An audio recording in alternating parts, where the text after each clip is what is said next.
Hello guys, welcome back to my YouTube channel. So guys, in this video I'm going to show you how to fix a iPhone screen not responding.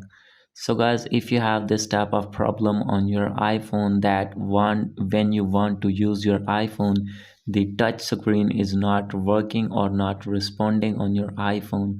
So guys, how can you fix this? Easily you can fix this problem. So let's start without wasting any time.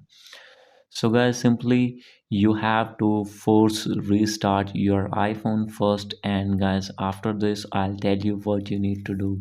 So guys, how can you force restart? So guys, simply first of all you have to click on volume up button, volume down, and click on hold on power button until Apple logo is not appear.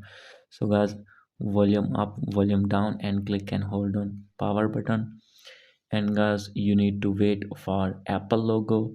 So guys, when Apple logo will be appear, then guys you need to release your power button, this one. So guys, simply you have to wait. As you can see, Apple logo has been appear.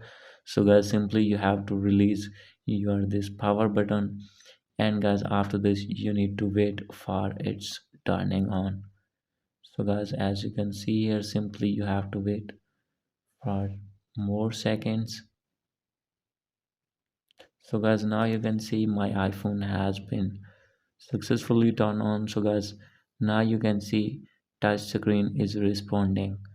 So guys, this is the method to fix this problem. Hope you like this video. If you like this video, please do subscribe, comment and share. Thank you.